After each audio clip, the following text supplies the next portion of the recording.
Yo, this is Fling with DFS Army, and this is your Week 10 Millie Maker review.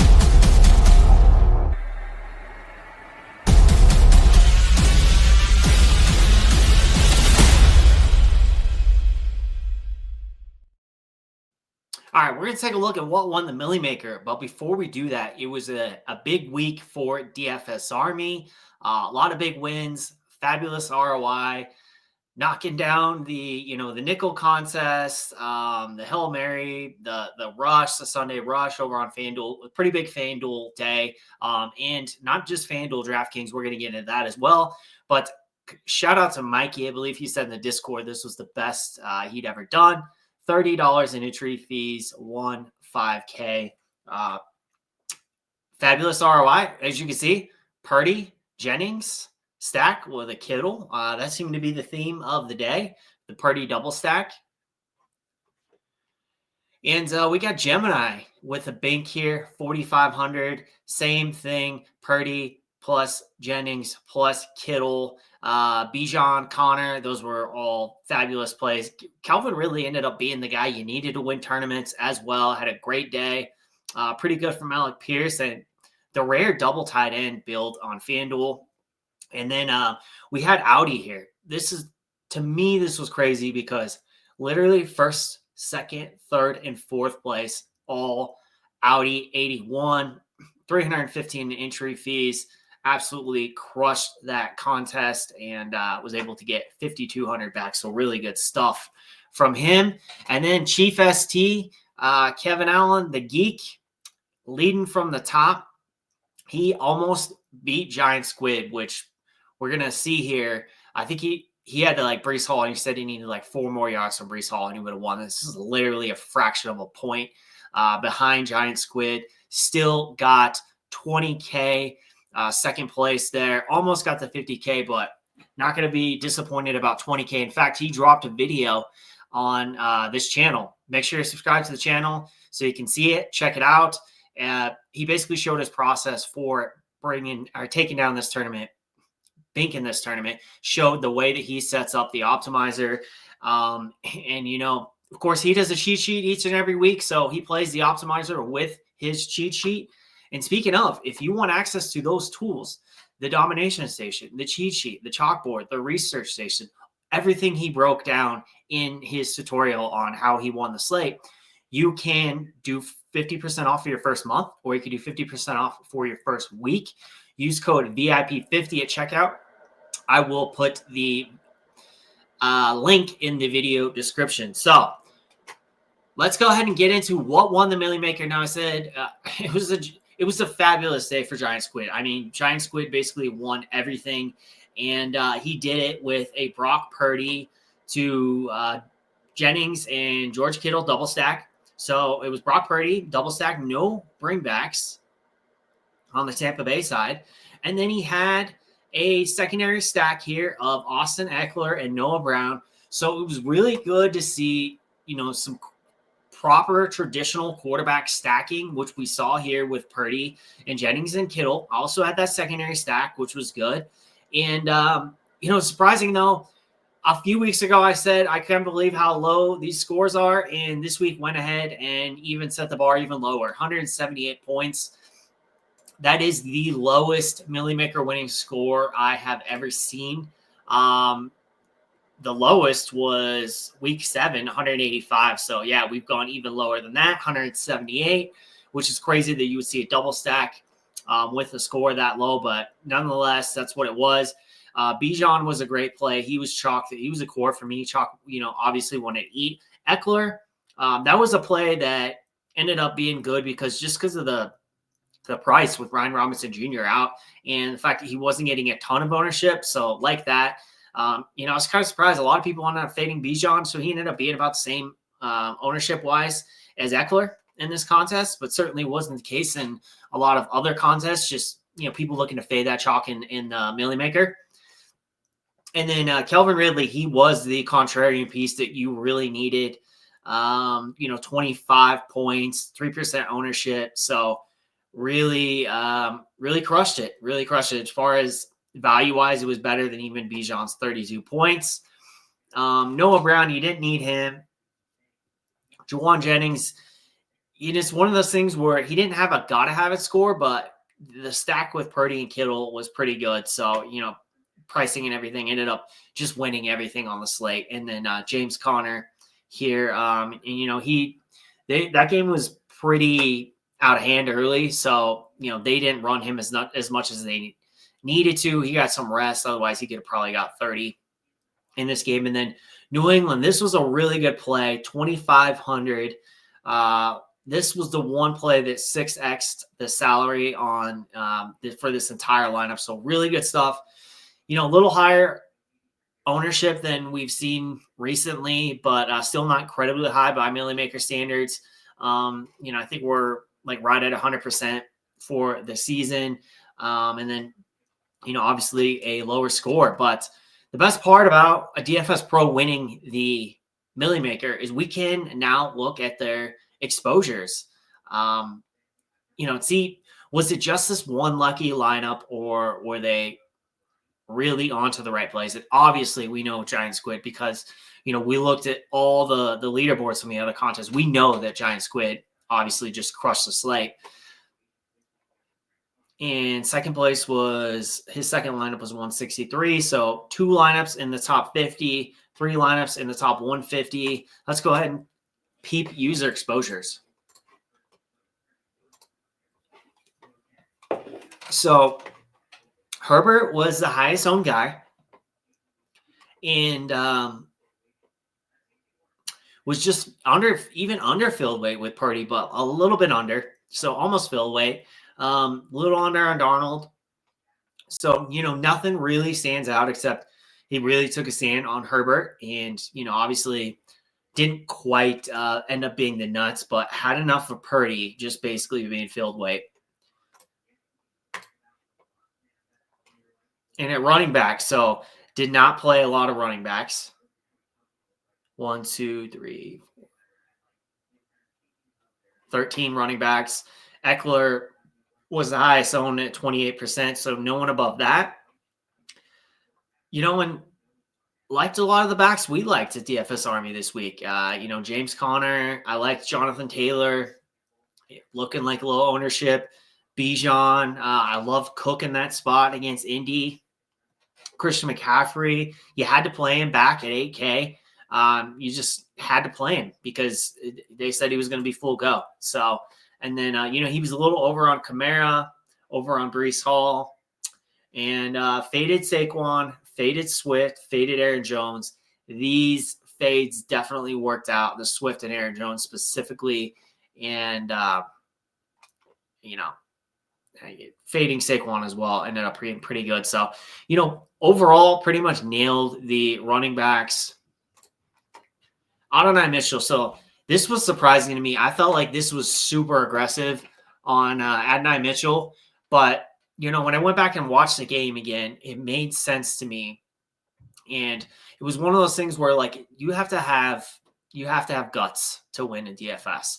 You can't be scared to lose. And a guy like Adonai Mitchell, this could have gone like really wrong for Giant Squid. I mean, this could have definitely like bombed the whole day. He hadn't been much involved as a rookie, and but it's just kind of trusting the process. He was the guy that's going to fit into the Michael Pittman role the best. He's 3,400, took a gamble here and ended up really paying off. So that was a great spot to be way over the field. Quadruple the field almost on Calvin Ridley. That's another really good spot. Downs was a good play. And then, one thing I'm seeing here is didn't have a ton of like the expensive guys, right? The guys that really burned you because they didn't have a great day. So didn't have AJ Brown, didn't have a ton of Debo. Justin Jefferson was actually under the field on Justin Jefferson. So really good stuff. And then faded DeAndre Hopkins. I love that fade. I was in on it too. He's going against Patrick Surtain.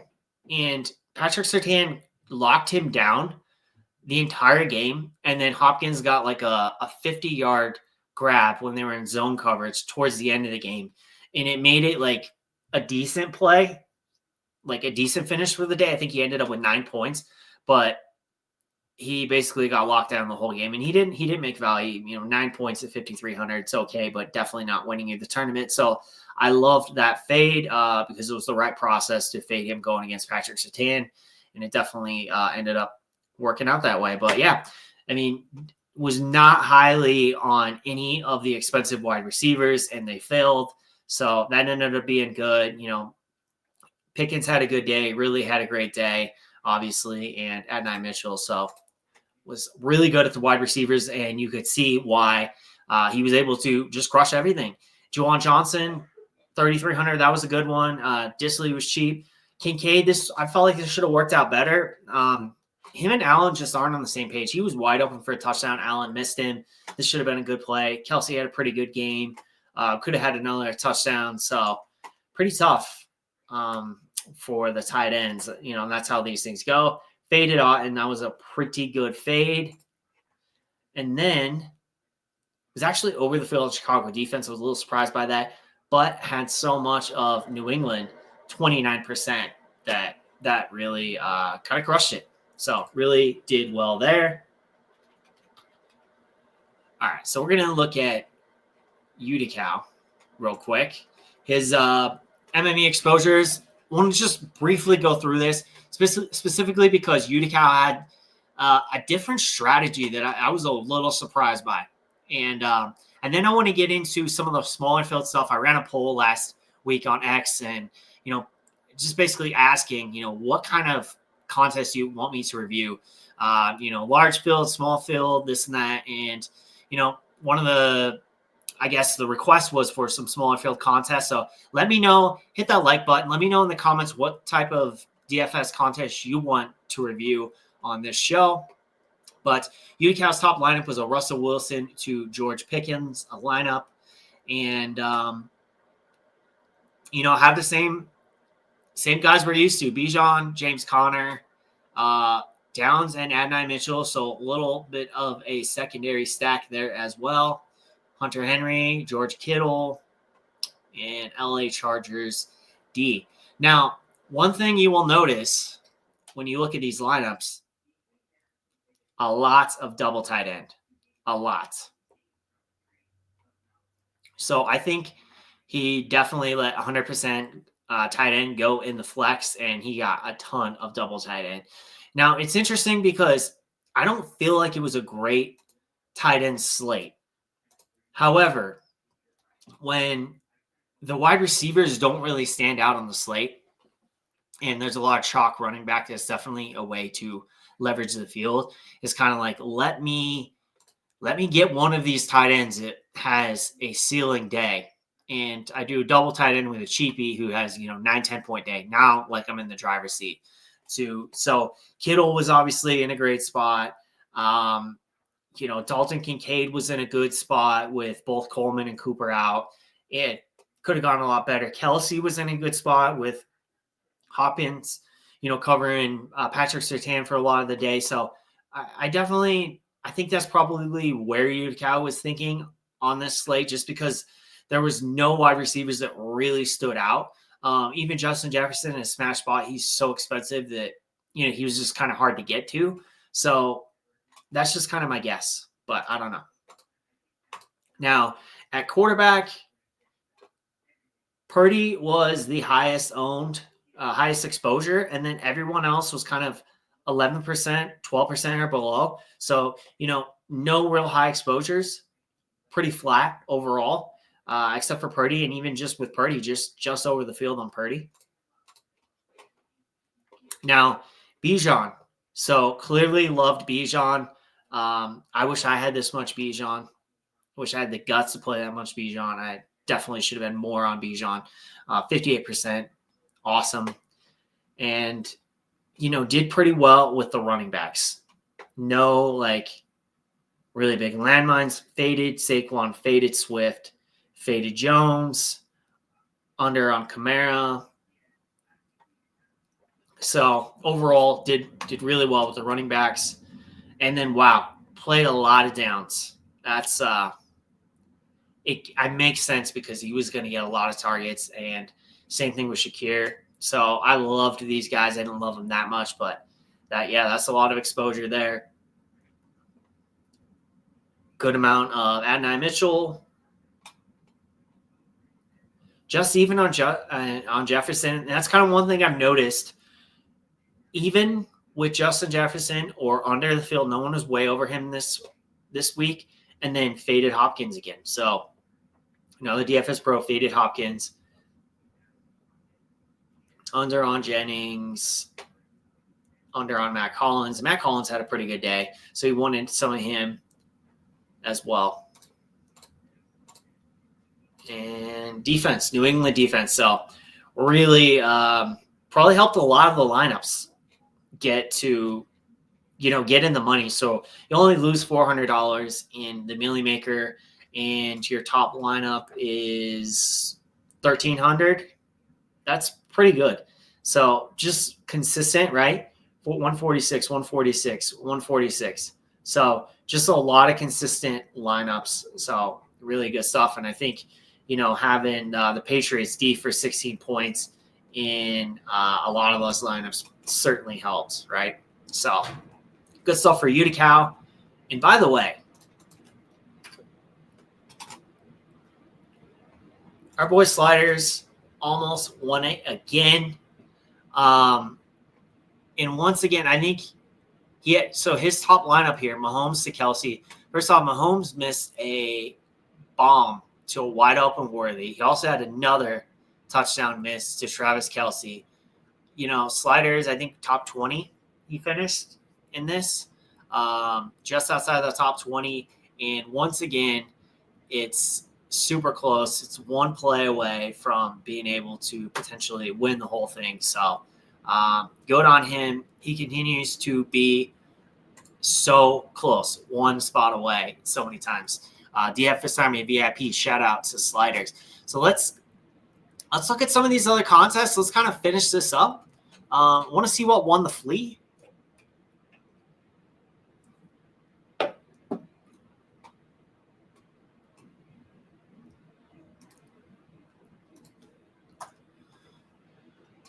And of course, we got 150 maxer that won the flea.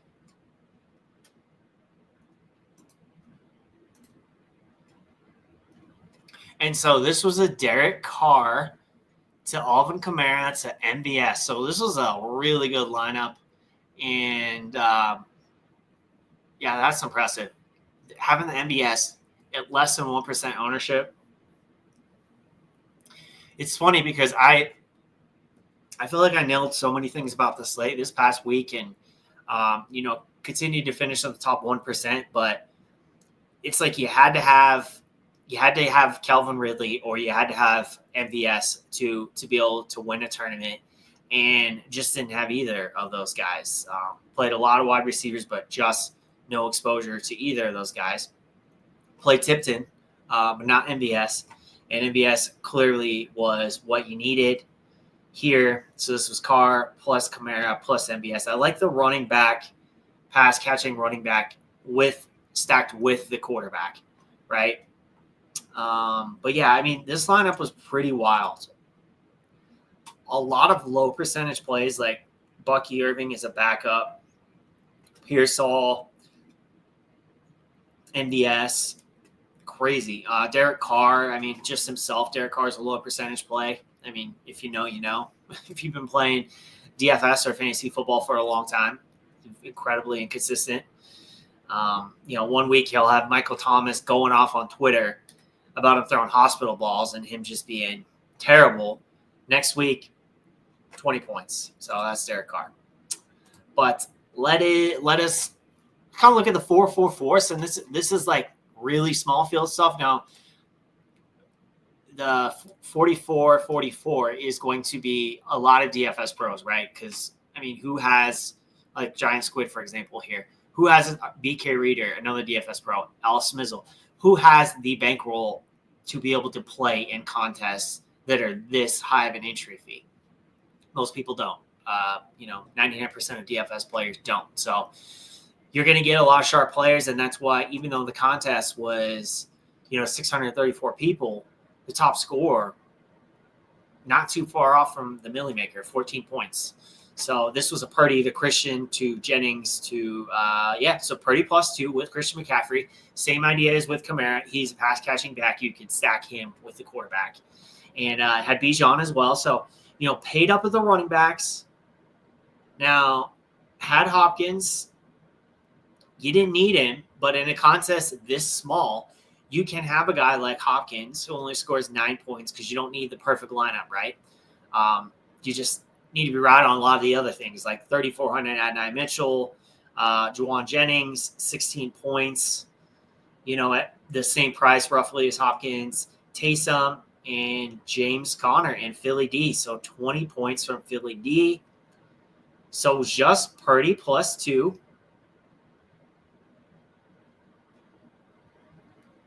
And then it's looking like, all one-offs. Taysom, actually, Bijan and Taysom. So that's a secondary stack there as well.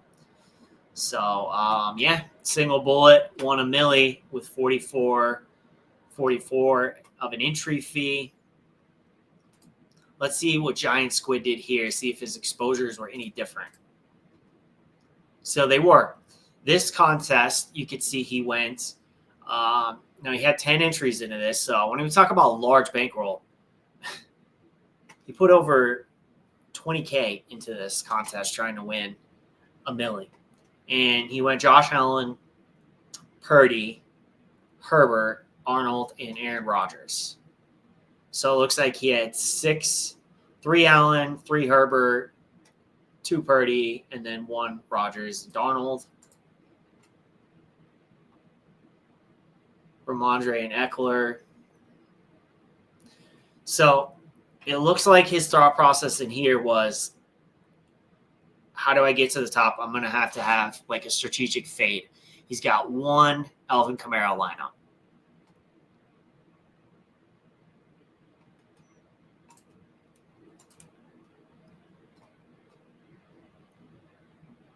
Six Adonai Mitchell, 4 Shakir. Played some McConkey, 1 Jefferson lineup, couple Garrett Wilson, couple Pickens, couple London, couple Ridley, 4 Kincaid lineups. Yeah, playing a good amount of double tight end, I'm guessing. Yep, top 2 lineups, double tight end.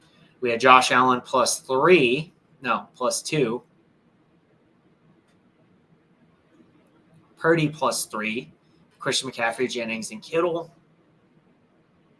Darnold +2 with Jefferson and TJ Hawkinson. And Darnold ruined probably would have been a great day for Justin Jefferson. He was just terrible. Herbert +1. A lot of double tight end. Interesting. Same team, double tight end. That seems low percentage, but who am I to critique? Giant Squid. So, a lot of double tight end. These look like all double tight ends, except a little bit of James Conner mixed in there with that. So, other than that, all double tight end builds. And let's take a look at one more contest, something that kind of mid-stakes, right? $33. It's not cheap, but $33. First place wins $20K. Let's see what won this. I'm going to load it a couple times, of course.